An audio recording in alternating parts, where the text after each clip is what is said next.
Bien-aimés frères et sœurs, vous connaîtrez la vérité et la vérité vous affranchira. Ça, c'est pas moi qui le dis, c'est la Bible qui le dit. Mais moi, je vous dis mieux. Vous connaîtrez la vérité historique, notamment celle de vos ancêtres kémites, et vous aurez une vision globale de ce que c'est que la vraie souveraineté politique. J'ajoute, vous reviendrez à la spiritualité africaine ancestrale et vous comprendrez les enjeux de l'indépendance économique. Et pour terminer, vous accepterez votre identité culturelle kémite et vous obtiendrez deux choses. La première, c'est la paix. La seconde, c'est le développement, à une condition. L'unité de toute l'Afrique noire, l'unité de tous les Noirs du monde entier. Otep à tous, bienvenue sur la chaîne des panafricanistes, par essence, par conviction et par excellence. Celle des citoyens kémites par nécessité et obligation de combat. Nous sommes une chaîne qui n'est guidée que par nos ancêtres et rien que par les ancêtres qui appartiennent à l'égrégore du monde noir. Par conséquent, nous ne croyons en aucun Dieu venu de l'étranger. Toutefois, cette vidéo n'est aucunement destinée à inciter à la haine ou à la violence, car nous menons un combat qui est d'abord et avant tout spirituel, intellectuel et démocratique. Ensuite, il est politique, géopolitique et géostratégique contre l'impérialisme, le colonialisme, le néocolonialisme et l'endocoloniat, qui sont tous qualifiés de crimes contre l'humanité. Nous menons ce combat sur la base du principe fondamental que nous avons hérité de nos ancêtres kémites, qui est celui de la Mahat, c'est-à-dire solidarité, vérité et justice. Vous êtes donc en droit de connaître la vérité et nous avons l'obligation de vous dire la vérité, rien que la vérité, afin que justice soit rendue au continent africain. Et ça, c'est notre modeste contribution dans cette noble lutte en faveur de la souveraineté, la dignité, la solidarité et l'unité africaine. C'est exactement ça que nous appelons le panafricanisme. Bien-aimés frères et sœurs, j'ai écouté l'intervention de Moïse Katumbi sur RFI, la radio, comment ils appellent ça? Radio fausse information. Eh oui, comme d'habitude. Et je me dis, il est candidat, comme d'habitude, il est candidat parce que les Occidentaux l'ont choisi. Katumbi, là, c'est l'homme de Barack Obama.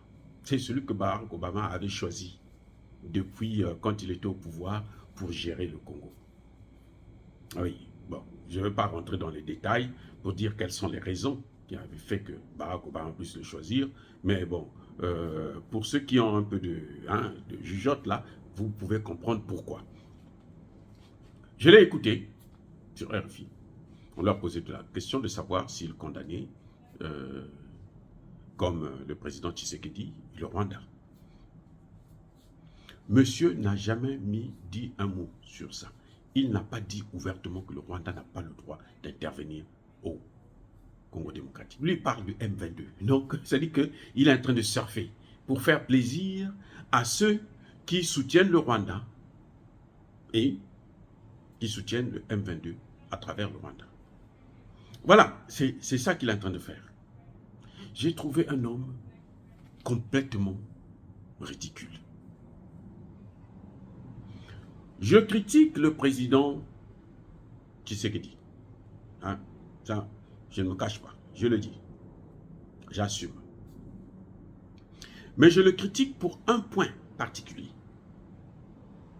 Le fait que le président choisit de continuer à négocier, de continuer à croire que les États-Unis vont l'aider, que l'Union européenne va l'aider à se débarrasser du M23, à demander, à condamner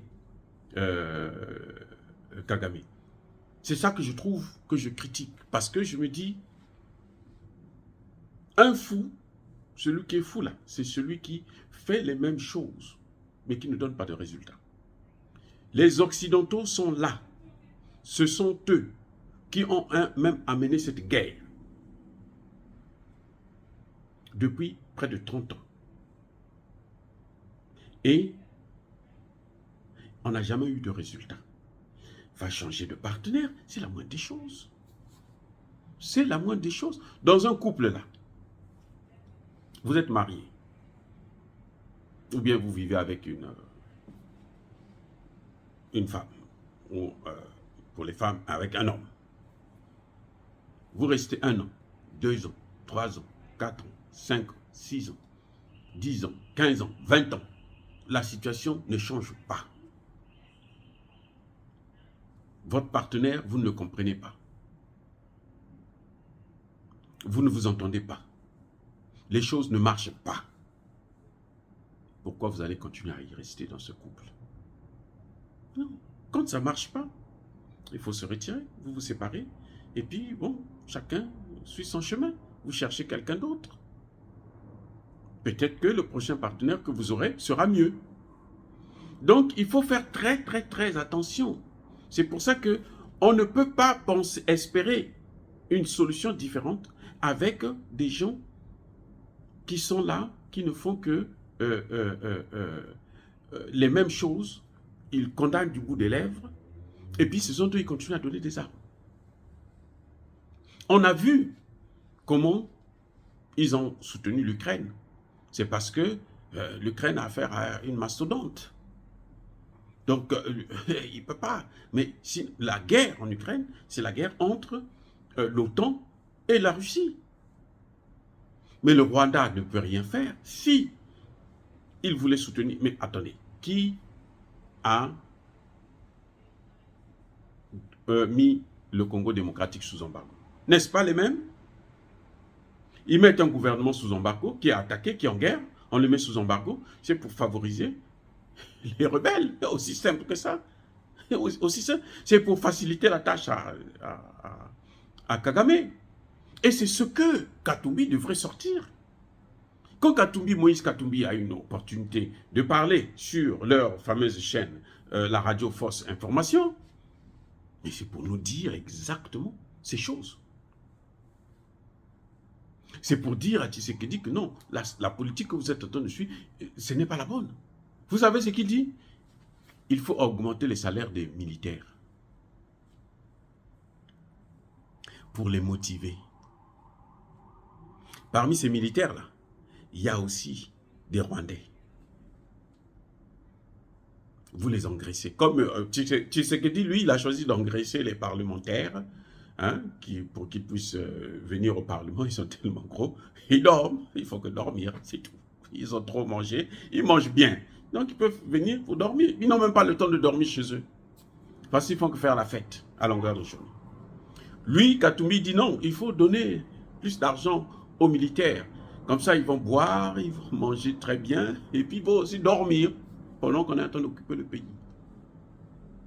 Il ne parle pas du problème d'équipement. Il ne parle pas de l'embargo sur les armes contre son pays. Non, c'est pas ça. J'ai été déçu. Je suis déçu d'ailleurs. Parce que je pense aujourd'hui, quelles que soient les critiques que l'on peut faire, que je fais sur le président Tshisekedi, c'est pas que je l'aime pas. Non, non, non, non. Je suis un homme de science. Je fais mon travail en tant que docteur en sciences politiques. Point. Et que ça plaise à quelqu'un ou pas. Si ça vous plaît pas, ne m'écoutez pas. Si vous étiez abonné là, désabonnez-vous. Aussi simple. Parce que moi, je parle, je veux au moins qu'on respecte ma liberté de parole. Donc, je parle, c'est tout. Vous pouvez critiquer, ça, c'est pas un problème. Mais je dis, dans la situation actuelle, que ce soit Katumbi, que ce soit Fayulu, que ce soit Mbemba, que ce soit tous c'est-à-dire que les éléphants de la politique congolaise, ils devraient s'asseoir avec le président Tshisekedi et faire d'autres propositions. Parce que le président Tshisekedi a une faille. C'est je pense qu'il a peur d'aller voir les Russes ouvertement pour avoir des accords et puis acheter des armes. C'est ce que l'on demande. Ou bien aller voir les Chinois. Ah oui. Donc, si l'opposition se met là, et puis tous ensemble, ils décident que bon, voilà ce qu'on fait. Ils envoient ça au Parlement. Ils ont tous des représentants au Parlement. Les parlementaires vont sortir le dossier et puis on va imposer au président. Mais eux, ce qui compte pour eux, c'est il faut qu'il y ait des élections justes, correctes, transparentes. Comme ça, nous, on va gagner l'élection. Parce que si les élections, nous, on ne gagne pas, c'est que les élections ne sont pas bien déroulées. Katumbi est en train de voir les élections, alors qu'on voit très bien qu'il y a une partie du pays qui est occupée. On ne peut pas continuer comme ça. On devrait même stopper le processus des élections. La démocratie, là, ce n'est pas ce qui apporte le développement. La démocratie, là, ne règle pas les crises. La démocratie nous divise. Non, c'est clair. Regardez dans tous les pays africains, la démocratie divise. Il y a toujours deux camps. Il y a toujours deux ethnies. Il y a toujours... Donc, on s'affronte alors que les problèmes sont là, face à nous. Donc, il faut quand même qu'à un certain moment, on puisse avoir l'audace de trouver un consensus. On peut surseoir le processus électoral et s'organiser pour combattre le M23. Si vous dites aujourd'hui, si toute l'opposition là se met avec le président, pour dire, bon, écoutez, nous on veut ça. Après là, on peut même demander au président, bon, maintenant tu as réglé le problème, va-t'en, nous on part, ne te présente pas. Je préfère encore ça. On peut trouver un accord, on peut trouver un consensus.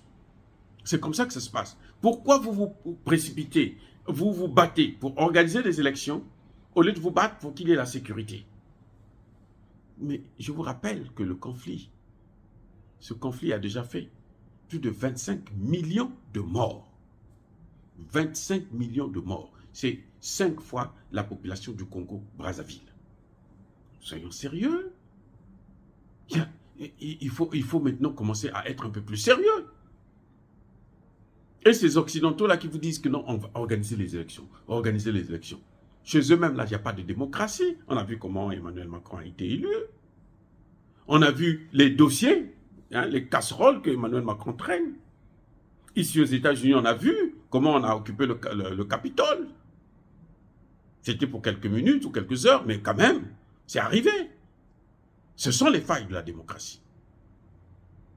Donc, on ne peut pas nous imposer un système démocratique à l'occidental. Parce que si nous comptons, si nous nous concentrons sur la démocratie à l'occidental, ce que nous attendons, ce que nous allons avoir là, c'est la démocratie en Libye. Parce que là, la Libye, là, ce sont eux qui sont allés instaurer la démocratie, non? Ils ont tué Kadhafi, ils ont détruit la Libye, et pour instaurer la démocratie, Barack Obama a dit, we will finish the job. Merci les dégâts. Donc, nous, notre problème, ce n'est pas la démocratie. Les Congolais veulent vivre en paix chez eux. Même pauvres, mais qu'ils vivent en paix. Et pour ça, les hommes politiques doivent tous s'asseoir ensemble pour dire comment ils doivent faire pour organiser. Parce que compter sur les Occidentaux, non, les Américains ont condamné, les Français ont condamné, l'Union européenne a condamné. Ils ne font que condamner depuis des années et ils ne font que donner des armes à Kagame. Les armes de Kagame, là, ce sont des armes de l'Occident. Ça vient de l'Occident. Ce n'est pas des armes de la Russie. Non, ça vient de l'Occident. Donc vous, allez-y voir les Chinois, allez-y voir les Turcs, allez-y voir les Coréens, allez-y voir les Russes. Tout ce monde-là, ils ont des armes. Ils fabriquent des armes. Achetez, équipez l'armée et l'armée va mener la guerre. Ce n'est pas les solutions que vous voyez là. Allez prendre les pays de la sous-région pour venir combattre là. C'est de la poudre aux yeux. De la poudre aux yeux. Ça ne nous apporte rien du tout. Rien du tout, ça ne va rien résoudre. Et c'est ce que j'attendais de Katumbi. De essayer de s'élever un peu. Il est riche, il est milliardaire. Voilà. Qu'est-ce qu'il en a à foutre avec le pouvoir? Mais il ne pourra pas jouir si le pays l'a occupé. Il ne pourra pas jouir si le pays l'a morcelé. Et ils payeront ça. Même morts, ils payeront ça. Parce que nos descendants là, nos enfants, nos petits-enfants ne leur pardonneront jamais l'erreur qu'ils sont en train de commettre actuellement. En livrant ce pays-là aux Rwandais qui se passent pour des blancs à peau noire. Non, ça suffit. Dire cela, c'est inciter à la haine ou à la violence? Non. Yaba colère veille. Yamalembe. Soyez bénis par le Dieu des Kémites. Je persiste et je signe. Mais que ceux qui déstabilisent l'Afrique, ceux qui déstabilisent le Congo démocratique, ceux qui le pillent, ceux qui pillent les matières africaines, qu'ils soient noirs ou qu'ils soient blancs, eux et leurs complices, qu'ils soient foudroyés, détruits, neutralisés, punis, maudits par le Dieu des Kémites et par nos ancêtres angélisés. J'ai dit et j'assume.